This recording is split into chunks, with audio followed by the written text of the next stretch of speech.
Anne Le Naine n'aurait jamais imaginé que le destin frapperait aussi brutalement. Un matin, alors que le soleil peinait à se lever, Muriel Robin lui annonça la nouvelle qui allait bouleverser leur existence. Un diagnostic implacable, un cancer du poumon. Ce fut comme un coup de poignard dans le cœur d'Anne. Le sol s'effondra sous ses pieds, son souffle se coupa, et son regard se perdit dans un abîme d'incompréhension et de douleur. Comment accepter que la femme qu'elle aime, son roc, celle qui l'a fait rire dans les moments sombres et qui lui a insufflé un amour indéfectible, soit aujourd'hui condamnée à une lutte inégale contre une maladie vorace? Muriel, d'ordinaire si forte, si pleine de vie, se referma sur elle-même, laissant transparaître une détresse qu'elle n'avait jamais osé montrer. Elle ne voulait plus lutter. Elle ne voulait plus vivre. « À quoi bon ?» murmurait-elle, son regard embué de larmes, fuyant celui d'Anne. Ces mots résonnaient comme un déchirement, une lâche renonciation qui brisait le cœur de celle qui l'aimait à en mourir. Mais Anne n'était pas femme à se laisser détruire par la fatalité. Elle s'est dressée face à l'adversité comme une lionne, puisant en elle une force insoupçonnée. Chaque jour, elle se faisait le rempart contre le désespoir, refusant d'abandonner celle qui avait fait d'elle une femme comblée. « Si tu ne veux plus te battre pour toi, alors bats-toi pour moi », lui dit-elle un soir, le regard brûlant d'une détermination inflexible. Elle posa sa main sur celle de Muriel, y insufflant toute la chaleur de son amour, tout l'espoir qu'elle refusait de voir s'éteindre. Les jours passaient, teintés d'angoisse et d'incertitude. Les traitements épuisèrent dans Muriel, la laissant exsangue, méconnaissable. Mais Anne était toujours là, présente, implacable dans son dévouement.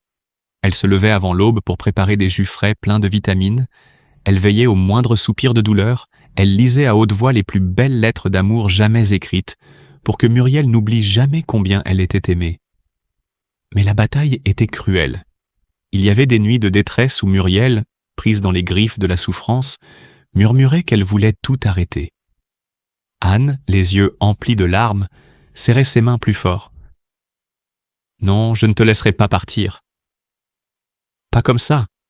Pas maintenant. » Et dans cette tempête, elle demeurait le phare, le dernier rempart contre l'oubli. Il n'y avait pas de miracle à espérer, mais il y avait l'amour. Un amour immense, inaltérable, qui transcendait la douleur et défiait la fatalité. Anne Le Naine n'a jamais cessé d'aimer, de croire, d'espérer, même quand tout semblait perdu. Elle était la lumière dans l'obscurité, la force dans l'abattement, le souffle quand Muriel n'avait plus la force de respirer. Et c'est ainsi qu'elle éleva leur amour au rang des plus grandes histoires jamais contées.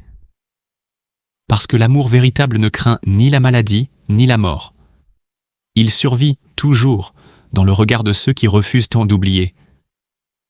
Anne Le Naine traverse l'une des périodes les plus sombres de sa vie.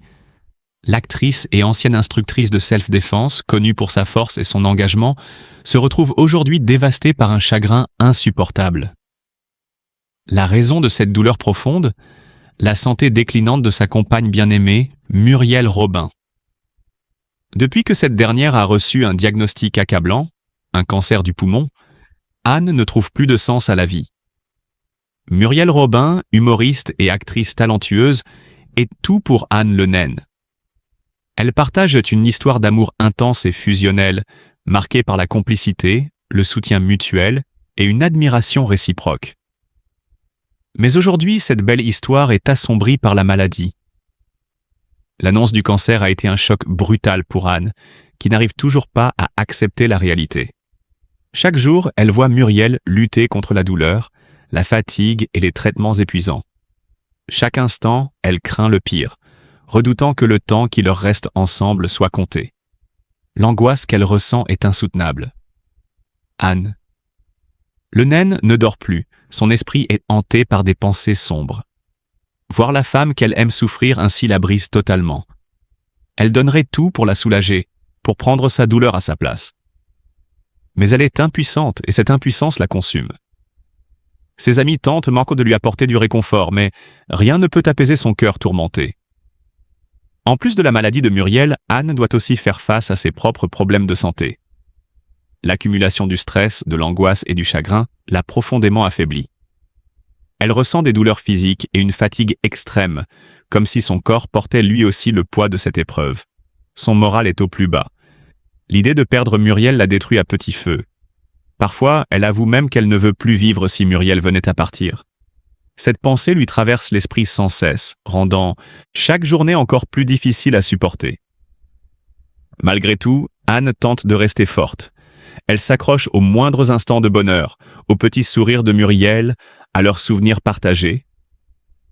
Elle sait que Muriel a besoin d'elle plus que jamais, et elle se bat chaque jour pour lui apporter un semblant de normalité. Mais au fond d'elle, la peur et la tristesse ne cessent de grandir. Elle redoute un avenir sans la femme de sa vie, et cette perspective la terrifie. Le combat continue, mais Anne Le Naine sait qu'elle ne sera plus jamais la même. La maladie de Muriel Robin a bouleversé leur existence, laissant une empreinte indélébile sur son âme. Chaque jour est une épreuve, une lutte contre le désespoir. Et même si elle se bat pour rester debout, la douleur qu'elle ressent est si profonde qu'elle se demande si elle pourra un jour retrouver la paix. Née le 25 septembre 1971 à Arras, dans le Pas-de-Calais, Anne Le Naine est une figure emblématique du paysage artistique français. Son parcours, riche et diversifié, témoigne d'une personnalité aux multiples facettes, alliant grâce, force et détermination. Dès l'âge de 18 ans, le destin d'Anne prend une tournure inattendue lorsqu'elle est repérée par le célèbre couturier Ted Lapidus. Cette rencontre marque le début d'une carrière prometteuse dans le mannequinat. Parallèlement à sa carrière de mannequin, Anne poursuit des études et obtient une licence en sciences économiques, démontrant ainsi son désir constant d'apprendre et de se diversifier. Cependant, le monde de la mode ne suffit pas à combler les aspirations d'Anne. Passionnée par les arts martiaux, elle devient instructrice diplômée de Krav Maga, un art de self-défense israélien. Cette discipline, exigeant rigueur et maîtrise de soi, reflète parfaitement la personnalité d'Anne. En 2008, elle partage son expertise en réalisant le DVD « Petit kit de survie pour femmes urbaines », destiné à enseigner aux femmes des techniques d'autodéfense. Sa rencontre avec Dominique Besnehard, agent artistique de renom, est un tournant décisif dans sa carrière. Encouragée par ce dernier, Anne se lance dans le monde de la comédie. Elle fait ses premiers pas au cinéma avec des apparitions dans des films tels que Musée haut, musée bas de Jean-Michel Ribes en 2008 et Le bal des actrices de Mai Wen en 2009. Ces expériences lui permettent de se familiariser avec le 7e art et de développer son jeu d'actrice. En 2012, Anne décroche l'un des rôles principaux dans la série policière Antigone 34, diffusée sur France 2. Elle y incarne Léa Hippolyte, une capitaine de police déterminée, aux côtés de Bruno Todeschini et Claire Borotra. Bien que la série ne connaisse qu'une seule saison, elle offre à Anne une visibilité accrue et assoit sa crédibilité en tant qu'actrice. Sa carrière se poursuit avec des rôles dans diverses productions télévisées. En 2014, elle partage l'écran avec sa compagne, Muriel Robin, dans le téléfilm Passage du désir, le secret de Manta Corridor. Cette collaboration artistique témoigne de leur complicité tant à l'écran que dans la vie. En 2019, Anne s'illustre non seulement en tant qu'actrice, mais également en tant que productrice dans le film Des gens bien de Bruno Lopez. Ce long métrage aborde avec sensibilité le sujet des enfants battus, démontrant l'engagement d'Anne envers des causes sociales importantes. L'année 2023 marque une étape importante dans sa carrière avec la diffusion de la série Master Crimes sur TF1. Anne y interprète la capitaine Barbara Delandre, une policière intègre devant collaborer avec une professeure de psychocriminologie aux méthodes peu conventionnelles, incarnée par Muriel Robin. Cette série met en lumière le talent d'Anne pour les rôles complexes et nuancés. Sur le plan personnel, Anne Le Naine partage la vie de Muriel Robin depuis 2006. Leur union est officialisée par un pacsès en 2009, suivi de leur mariage en février 2021. Leur relation, basée sur le respect et l'amour, est une source d'inspiration pour beaucoup. Anne Le Naine traverse une période de souffrance immense, alors que Muriel Robin, son amour de toujours, lutte contre un cancer du poumon.